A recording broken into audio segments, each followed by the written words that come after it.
অনেক সময় বিকাশে পুরনো লেনদেন দেখা লাগে। বিকাশ অ্যাপসে লাস্ট 30 দিনের লেনদেন দেখা যায়, কিন্তু আমাদের কিছু সময় 2 বা 3 মাসের লেনদেন দেখা লাগে, কিন্তু কিভাবে দেখবেন তা জানেন না। তাদের জন্য আজকের এই ভিডিওটি, তাই স্কিপ না করে সম্পূর্ণ ভিডিওটি দেখার অনুরোধ রইল। প্রথমে বিকাশ অ্যাপসে প্রবেশ করবেন। ডান পাশে উপরে বিকাশ অ্যাপসের লোগো দেখছেন, তার উপরে ট্যাপ করবেন। ট্যাপ করার পর এখানে স্টেটমেন্ট দেখতে পাচ্ছেন, তার উপরে ট্যাপ করবেন। এরকম ইন্টারফেস চলে আসবে। এখানে আপনি গত 90 দিনে যত সব লেনদেন করেছেন তার স্টেটমেন্ট দেখাবে, কিন্তু আপনি 4 বা 5 মাসের আগে লেনদেন বা স্টেটমেন্ট দেখতে চাচ্ছেন, তার জন্য স্টেটমেন্ট রিকোয়েস্ট সমূহ তার উপরে ট্যাপ করবেন। তারপর নিচে দেখতে পাচ্ছেন নতুন স্টেটমেন্ট রিকোয়েস্ট, তার উপরে ট্যাপ করবেন।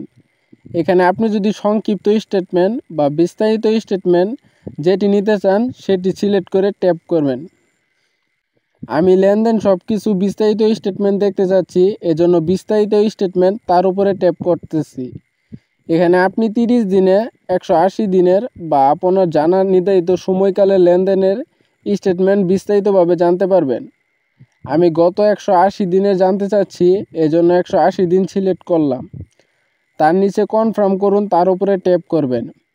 আবার এখান থেকে কনফার্ম উপরে ট্যাপ করে দিবেন। স্টেটমেন্ট রিকোয়েস্ট এখানে সাবমিট হয়ে যাইছে।